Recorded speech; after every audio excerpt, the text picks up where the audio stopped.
explore during the talk. The exhibition on view represents a recent series of works that explores deep green theory. So those not familiar with deep green theory, we'll touch on some of those topics over the next 40 minutes. So as some broader aesthetic concerns, poetic and philosophical inquiries will come up during the talk. And yeah, so I hope this is a chance for everyone to get to know Candace's work, get to know the works that are on view more intimately than you've seen them on Instagram and Facebook. So joining us from her studio in Vermont is our dear Candace Jensen. So glad to have you here, Candace. Great. Hi. Thank you, Mary. Thanks for the great introduction. Thank you for safely distancing yourself all the way to the gallery today. Yeah, I'm a Bushwick resident, so it was easy for me to get here with my mask and everything. So awesome. Yeah, stay safe and well, everybody. This is really exciting. The show has been up for almost 7 weeks, but most of those weeks it's been behind closed doors. So I'm happy to have a little bit of opportunity to get the illuminations that were made specifically for this show really out into the world a little bit. Almost all of the work in Deep Green Query are Gaia illuminations, which is a term that I coined when I was doing my MFA at the Pennsylvania Academy of Fine Arts. And it's just a shorthand. They are all calligraphic illuminations, calligraphic drawings and paintings that use gold leaf and traditional methods to get at language and really honoring language that has to do with deep ecology and our relationship to Mother Earth or Earthship, whichever your thing is. So that's the short and narrow of it. Mary, I'd love before we start talking specifically about pieces, could you kind of enter the gallery and give everybody a little bit of an overview of the show, and then we could maybe start at our first work? That's a great idea, Candace. Let's do that. All right, I'm going to flip my camera around here. Technical issue, hang on. Technical issues are fun. We embrace them. Okay, hang on.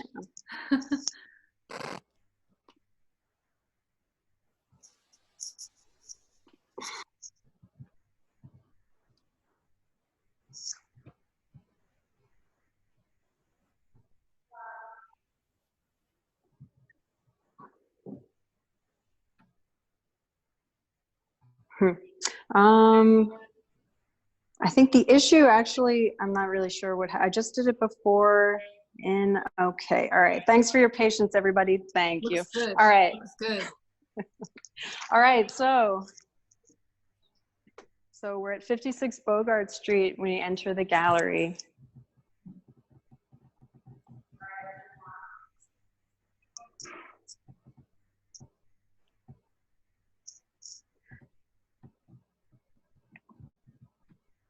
So there's just this wonderful mix of these works on paper, and you can maybe, I don't know if you're watching it on a computer screen, but you can sort of get a sense of the scale of the works. Here's the lovely reading station that's included in the show. So you can sort of see how this work over here, which will be the last work that we talk about today,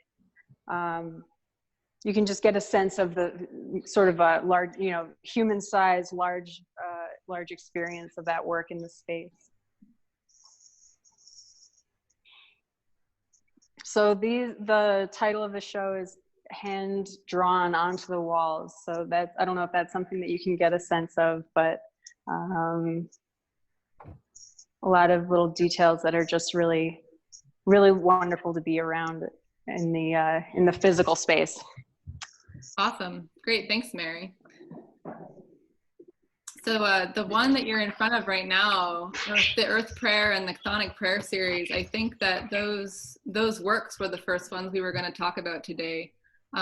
Maybe you get a little bit closer, you can actually see what you're seeing right now is a badly gilded book, and then also a letterpress print on an Awagami Kozo paper.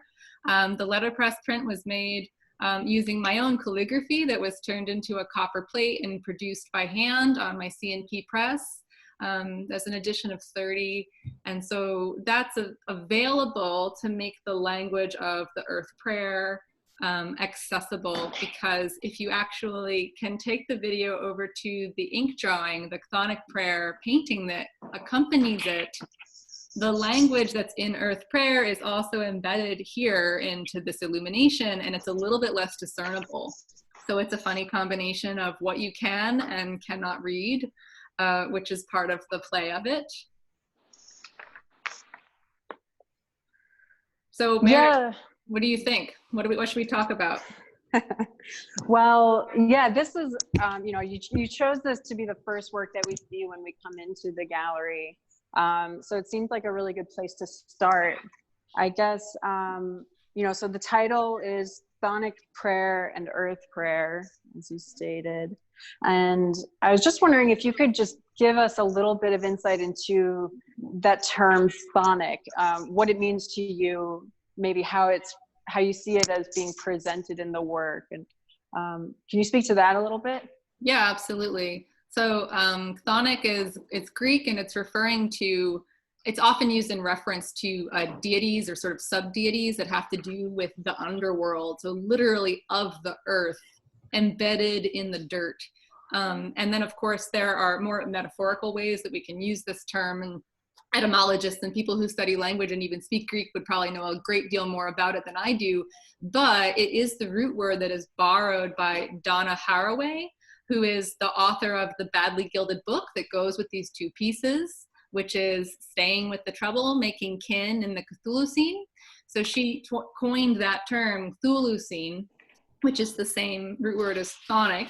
So that is a little bit of a jab, I think, in reading her work, where she's sort of making fun of the idea of the Anthropocene, which is an era or a term that you may have heard, that really describes the geologic age that we're in as one defined by humanity. And so in her position, we are actually entering a time when we are going to be in such deep intrinsic relationship to the earth and to the soil and to the microbes and to all of the other critters, as she says, that we're actually not in the Anthropocene, and that's not a very useful term. Maybe we should perhaps call it Thulucene and really relate to the dirt and the matter beneath our feet. And I really love this.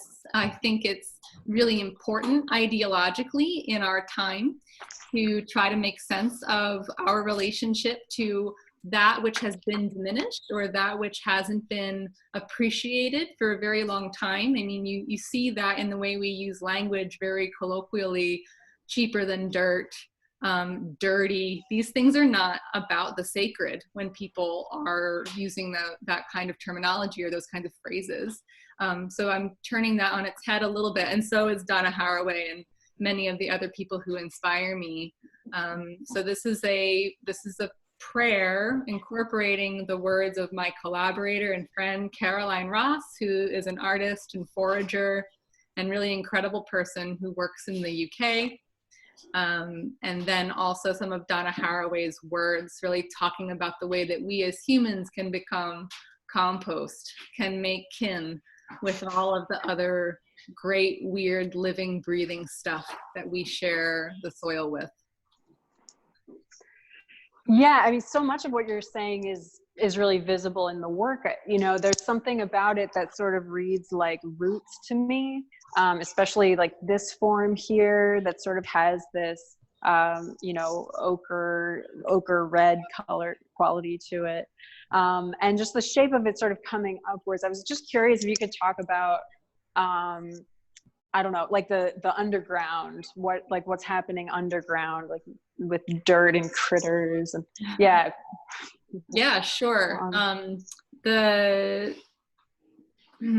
don't know what's happening under there because unfortunately I live up here in the air, but there's a really interesting relationship between earth and air, earth and water. There's this elemental quality. And here, like the marbling that you're seeing that makes so much of the structure of the painting is the sort of earth element. as it was captured on the surface of the water in the Suminagashi method that I use.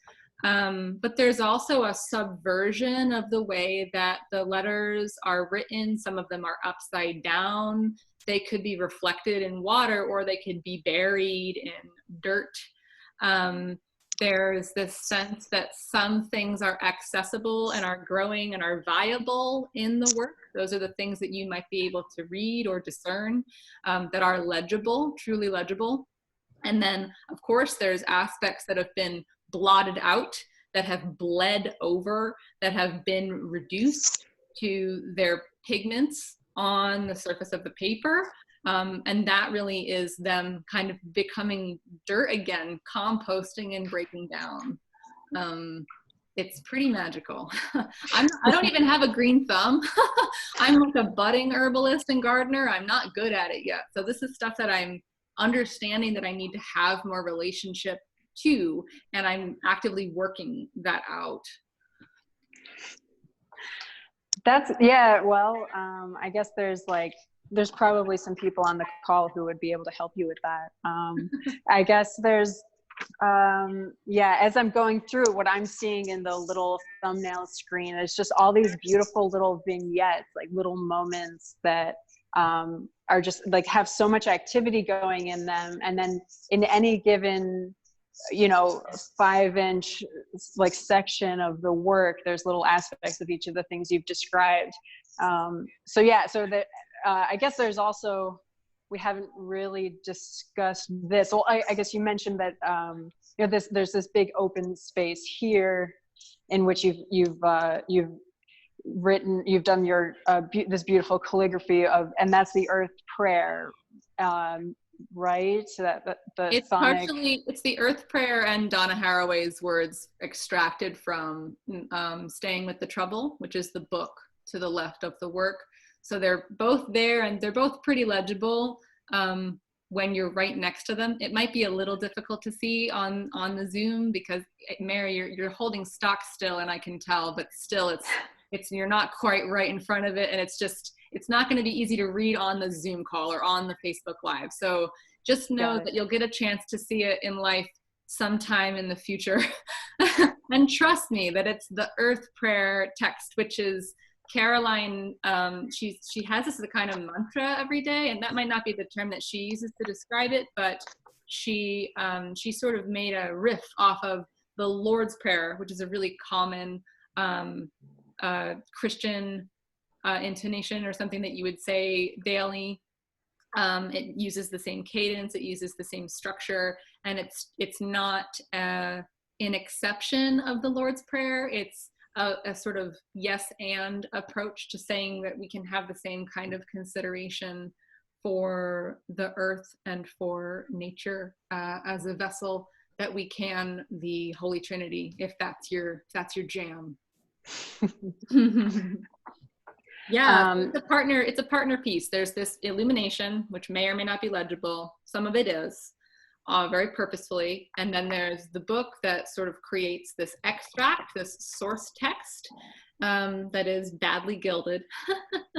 And then there's the letterpress that is also the source text, but is very, very carefully articulated and also made in an egalitarian way. There's multiple copies of it. So they're available more accessible to the really important language, the language that I think is very inspiring and interesting. Yeah, I guess I want to just point out that there's, something that we probably won't see much of again, an invitation to pick up the work in the gallery. I guess that'll be probably one of the things that changes when we get back to a new normal. I guess now I'd like to move on to another work that's just at the other end of this long wall here. So this one is a diptych, and it's the Belonging Sutra. So I guess I'll just take a look at it. There's something about this piece, obviously, like the color values are a big change from phonic prayer, but there's this like intentional earthiness about the, the dark, the tan and the browns in it. And I just wanted to sort of get into that. This piece is, I don't have the exact ingredients list. I sort of think of your materials as more of an ingredients list. But I know there are earth pigments in this work. And can you tell us about those earth pigments, where they come up, what it's like to work with them? Just what, if you can speak to that.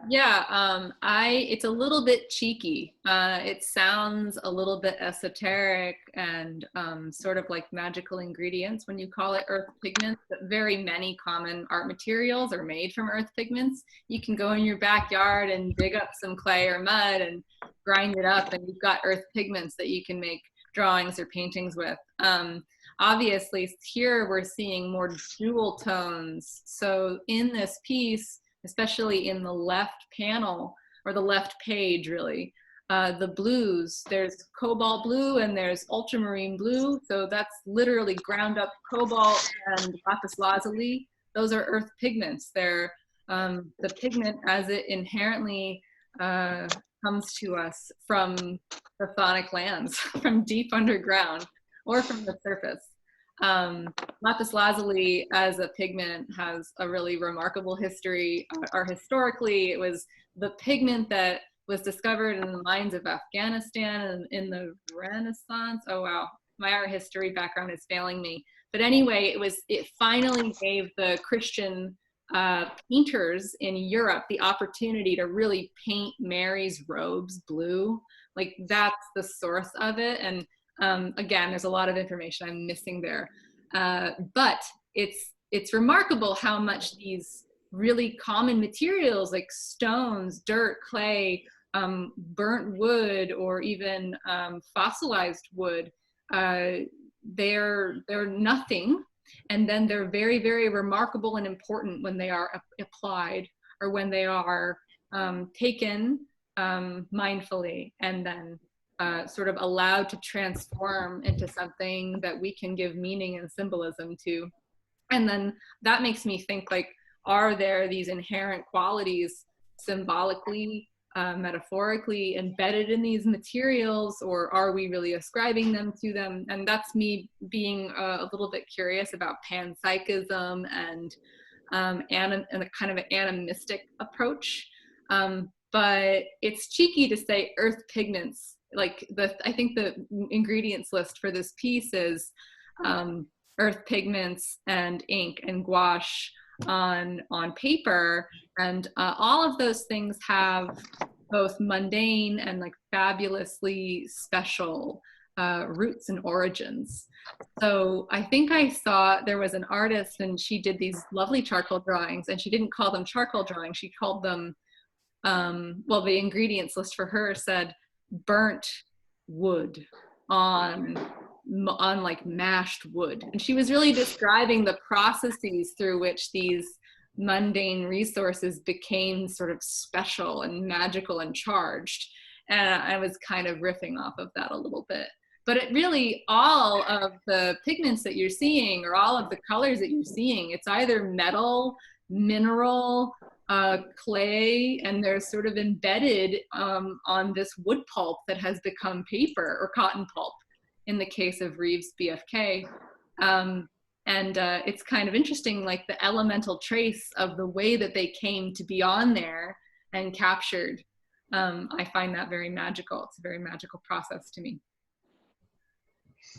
Yeah, you know, that magical quality and sort of like these things becoming rarefied. When we were chatting about doing this virtual gallery talk, you had mentioned this idea of muck, and like that these earth pigments sort of like come up from this. I don't know, I love that word muck. I promised Mary I would say muck. I forgot. I was so excited about my magical ideas. It's very mucky. I mean, the source of the magic gems and the powerful, beautiful black, like it's muck. It comes from muck, and it reminds me a little bit of a very overused adage, which is the lotus rises from the mud, you know, and that's true. The lotus puts down roots in the mud, and that's why it can blossom on the surface of the water.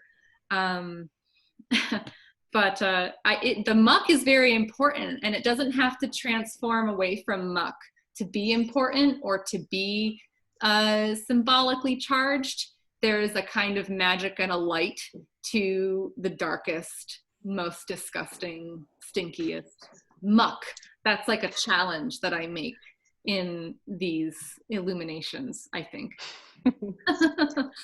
Thank you for elaborating on that, Candace. I guess then the other thing that I wanted to ask you about with this was, you know, the marbling process feels so distinct in this one. I guess because there's more naked marbling in the finished work. Mm-hmm. So I was hoping you could talk about that process, sort of what, I don't know if it has like symbolic content of any kind, or just if you can just describe how it happens, because not everybody's had the chance to do marbling. Yeah, I actually am new to marbling, and I'm probably bad at it. Like I'm not excellent at marbling because it is a new process that I'm learning. I took a class with Cheryl Oppenheim, who teaches in New York. I think she's even doing Suma Nagashi marbling classes online now because of the pandemic. So I highly recommend taking Cheryl's class and learning how to marble properly. She does teach well. But I just took a one-off class with her through the Center for the Book Arts in New York at one of their, it was at Tallis, but it was hosted by the Center for Book Arts. And I learned just enough to be dangerous.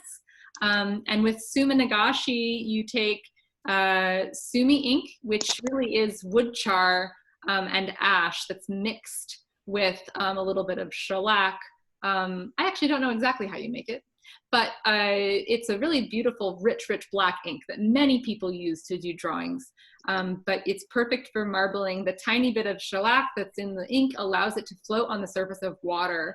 And you just need a little bit of soap, a little bit of sumi ink, and the surface of the water to do these patterns. And you allow the movement of the air currents in the room, the movement of your hands, and the gentle natural shift in the water to help create this white, black, gray. And then you literally print the surface of the water with fresh paper. And that's it. It is really a quick marbling process. There's very little setup. There's very little cleanup. And if you're really impatient and impetuous, which is my sort of style of making, you can get all kinds of wild patterns like what you're seeing. None of the clean bullseyes, which is often the way that you approach as a beginner when you're learning Suma Nagashi properly. Yeah, I guess, so when we talked about the other day about this, there was talking about how that's the marbling process structures the works. I guess, I don't know, was there anything else you wanted to say about this piece before we go to our third artwork? How are we on time, by the way? We're doing good. It's 4:27. We're doing excellent. Oh, great. Yeah. Okay. You know what? Let me just say briefly what this one says. It's talking about belonging. This is so funny. This is one of the interesting things about these works, right? Like you can talk about the visual structure, or you can talk about the language, or you can talk about the way that they intersect. And this is me riffing off of Bruno Latour, who's another really important writer. His book is also in the gallery right now in the little reading station. And it's belonging is the egress from separation. And then it kind of becomes unclear, I think, becoming terrestrial.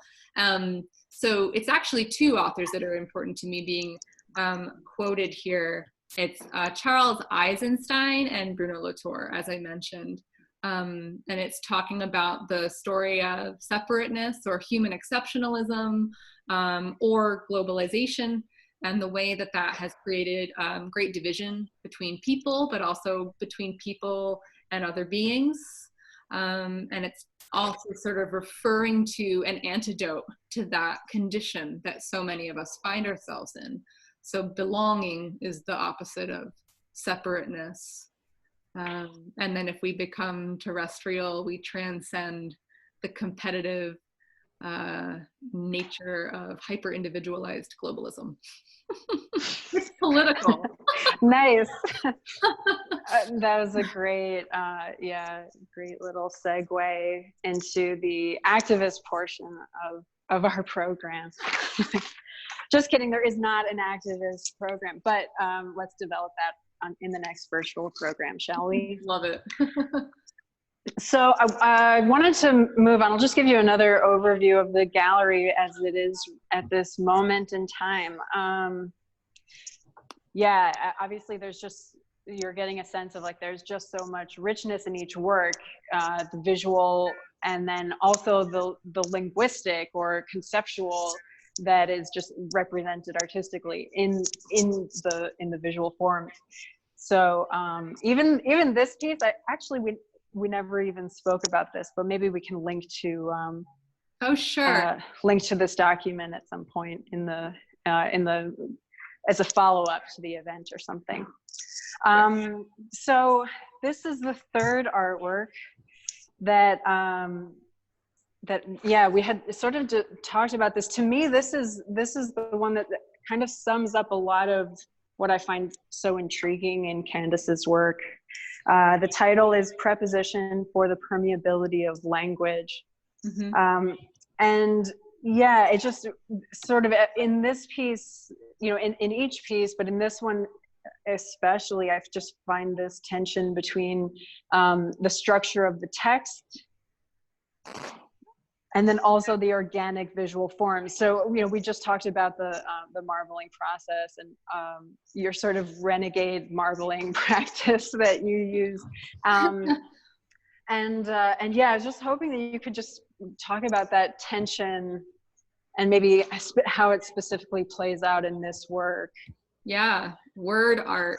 Word art. Is it word? Is it art? This is so funny. Fun fact or like interesting fact, this piece is so large that to marble this one, I had to use my husband's Subaru as my drying rack for the paper. So if you can imagine, I had this giant blue tarp in my outside of my house, and I filled it up almost like a little kiddie pool, and I did my marbling outside, and then I just had this giant 6-foot piece of paper, and we printed the water, and then my husband had to help me lift it out, and we had to like sling it over the Subaru so it could dry. This is pretty fun.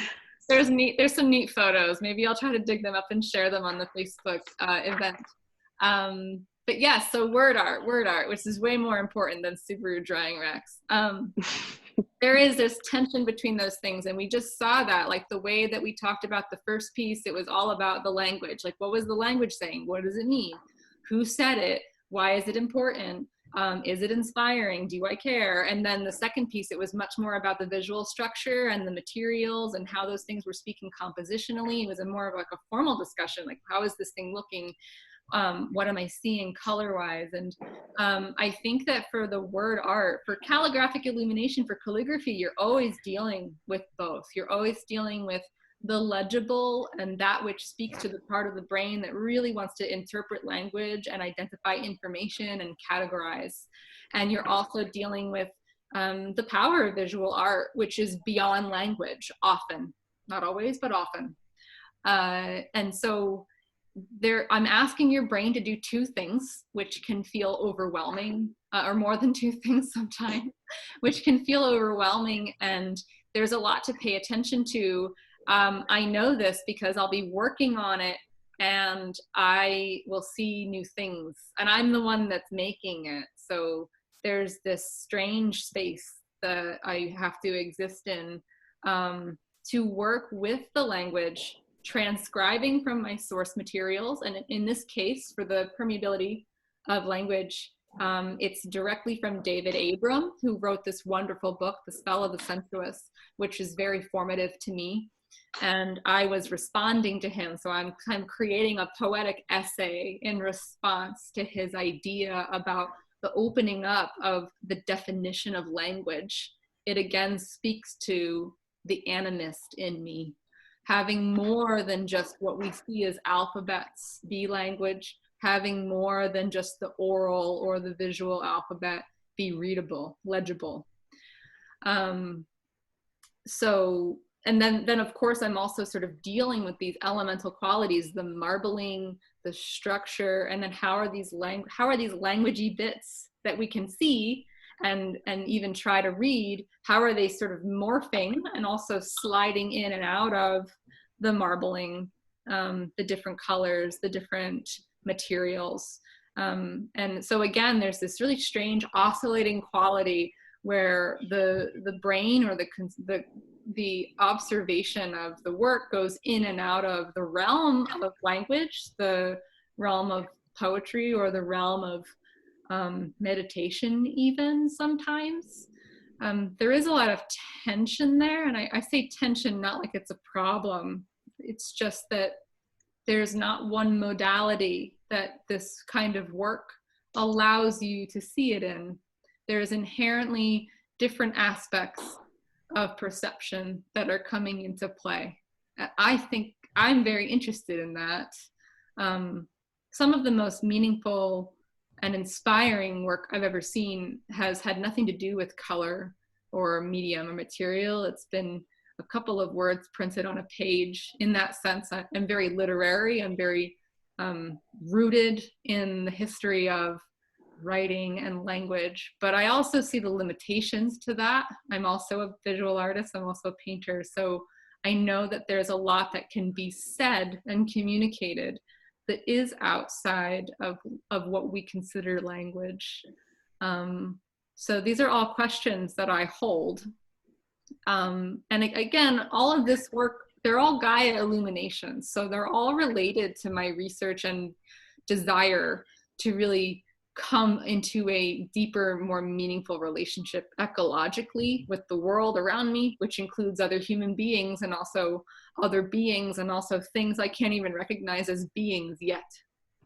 Yeah, where was I going with that? Well, I guess, I think you're going towards like basically, this idea of word art and, how we discussed like that it's, you're using language in this really, pointed way in the works. And yet for the work to be just a typewriter, like, a typewritten essay, that's sort of the big question that I think is sort of, a helpful opposition when considering your work.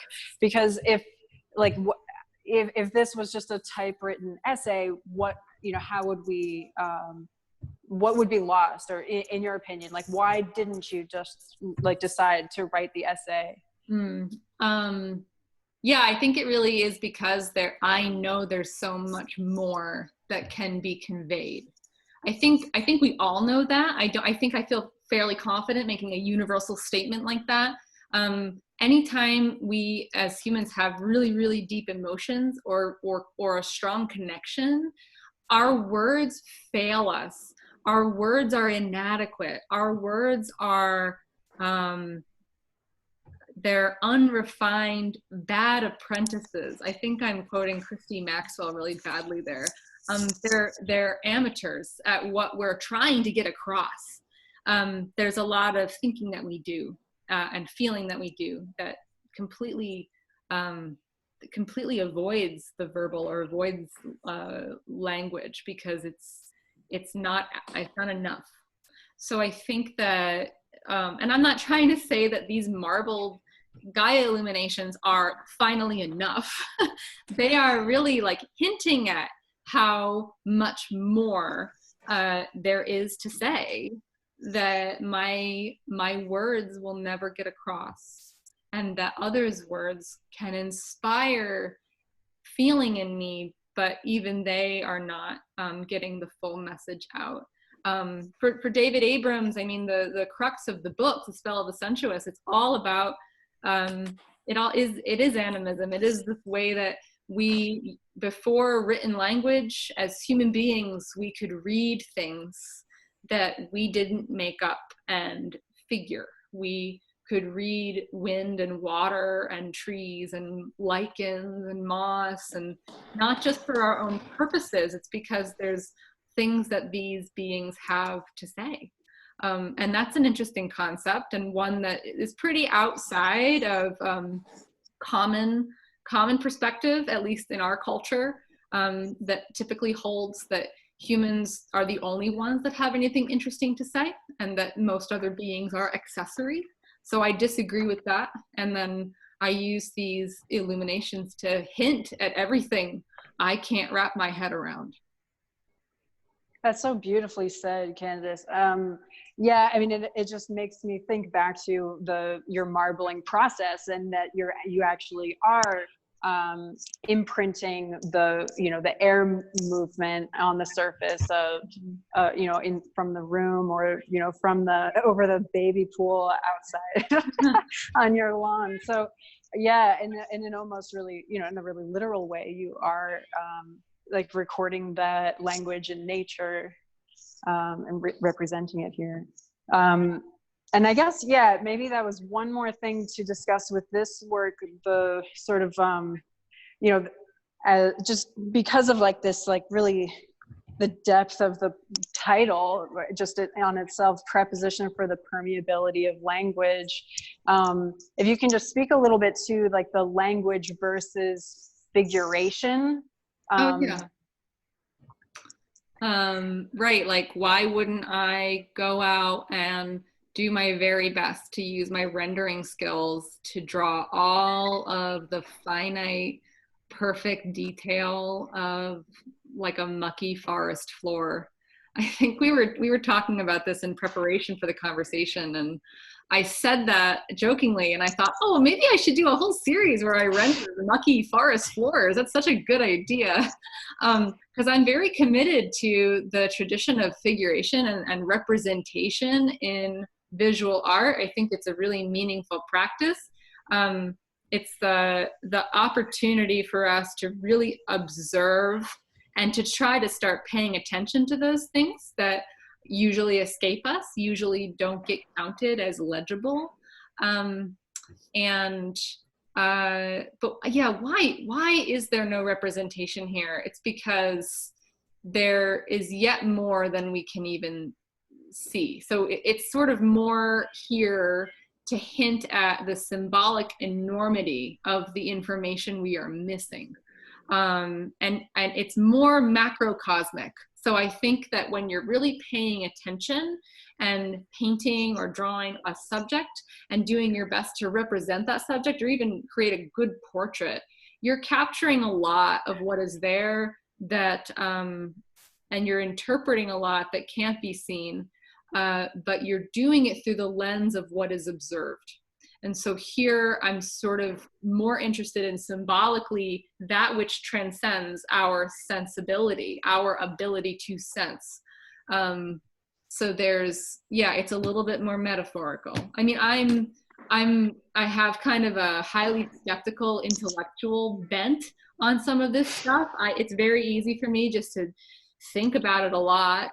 And then, I guess I get that gets reflected in the way that I want everything that I produce to become very charged.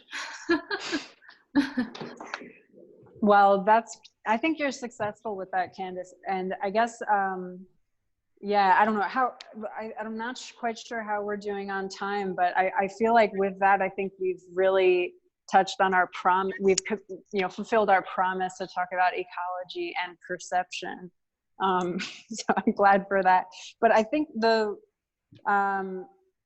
yeah, I guess like how, I think maybe you have already discussed this, like the idea of your views on ecology, maybe just like if you wanted to speak a little bit more about deep green ecology. Yeah, sure. Actually, I'll do that. And I just checked on the chat, and we're close to time, but not out of time.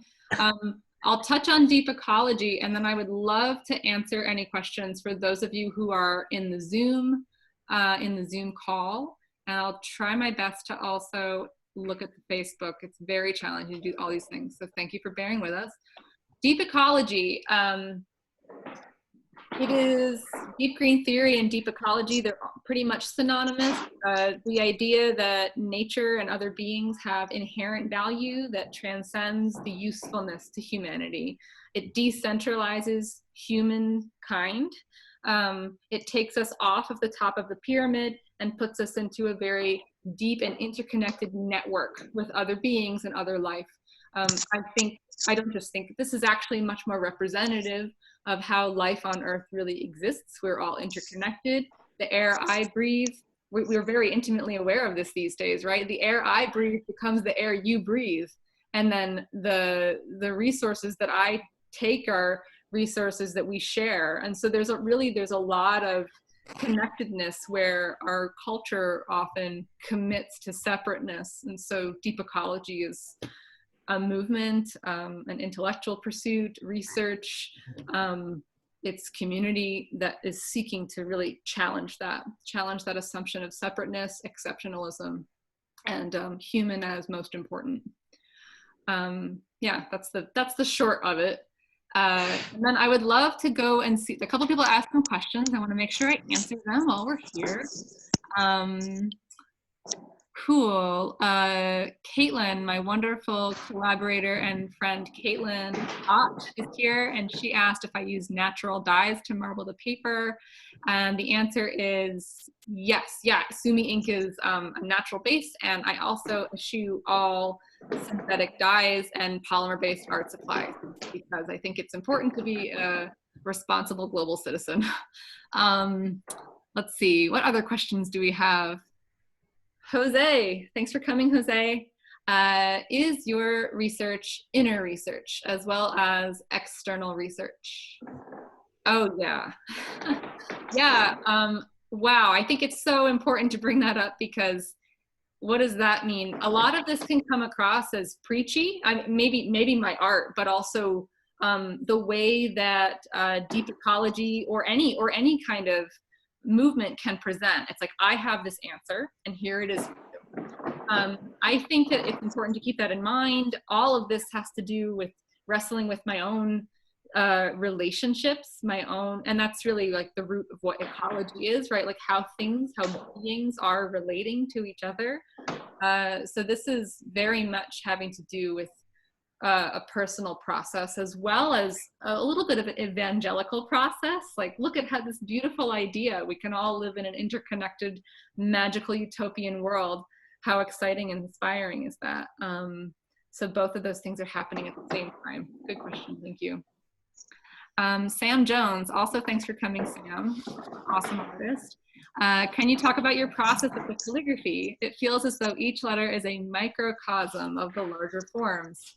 Ooh, I'm so glad that you see that. Some of that, when you're doing calligraphy, you practice for many, many, many years and you're just bad at it.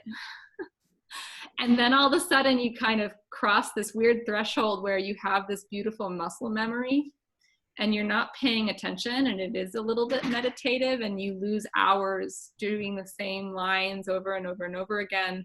So I think that muscle memory, that somatic experience of doing the writing, it's embedding the bigger picture into the smaller form. It's really helping to tie the micro and macro together. And I think also, like, there's this relationship of the physical movement of doing the calligraphy and holding the pen and coming into relationship with the ink that is helping to embed some of the ideology about that which transcends the intellect and the lingual, because there's this physical part of it too. So even though it's very fine motor skill, it's really rooted. It's much more earthy. So it gives it a little bit of body. Yeah, thank you, Sam. Let's see, Phil, have you read Underland by Robert McFarlane? Oh, I will. It's on my to-read list. I'm so excited about that. Is William Blake an influence? Yes, William Blake is so great.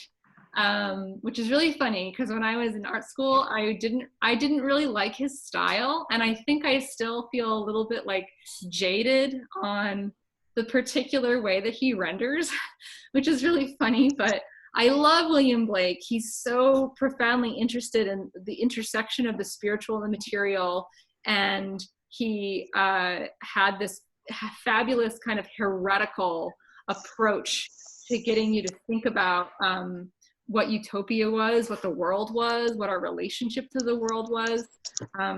Really big fan. Thank you for bringing that up. I know I like have all of these wonderful artistic grandparents that I can call upon, venerate the ancestors a little bit. Thank you for the questions. I'm going to try to look at the Facebook and see if anybody has typed in any questions. It is a little hard for me to tell where on the Facebook I would go to do that. But anyway, I'm really glad that those of you who tuned in via Zoom were able to ask. Yes. Anyway, I cannot see that. Oh, there's one other question. I'll answer this final question. Nishki said, what are you doing besides making art, visual art? Oh, that's a lovely question. I am currently sheltering in place in Vermont in a combination of my art studio and my home, and writing a lot of poetry. But besides my writing and my visual art, my husband and I are establishing an artist residency here in Vermont. So the planning and preparatory process for that has been a big part of what we've been focusing on. And I also have all kinds of wonderful collaborations that I'm doing with poets here in Vermont, running a poetry chapbook printing workshop in my village of Putney at the end of, well, probably in the fall at this point.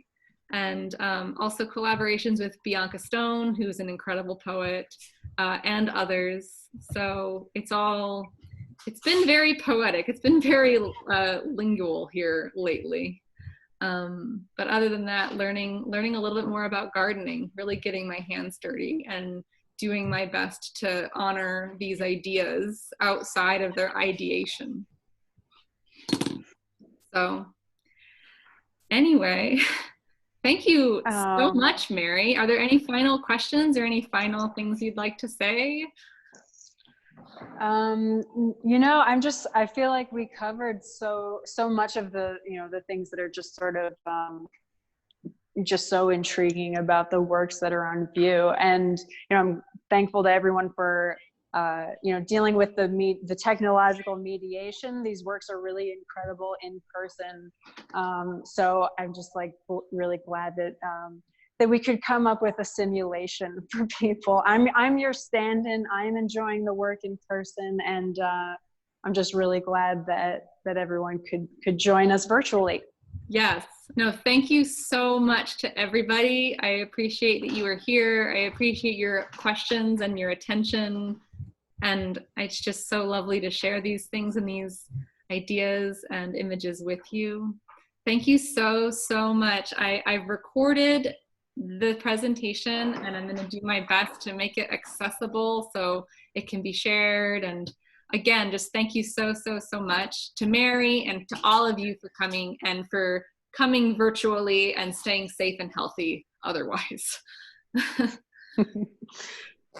All right. Thanks so much, wonderful. Candace. Okay. Take care, everybody. We'll meet again soon. Thanks, friends. Oh, I will say before I totally sign off that if you would like to see an e-catalog that I made for the show, if you go to my website, which I'll put in the chat, there is a PDF that you can download that has some of my writing, images of the work, bibliography, all that stuff. So you can download that from my main page. Yeah, just check back to the Facebook or Amos Gallery's website for any additional updates about events. And of course, we have many other wonderful member artists who will also be doing online programming this summer. So thank you. Thank you so much. Have a great weekend and a great night, everybody.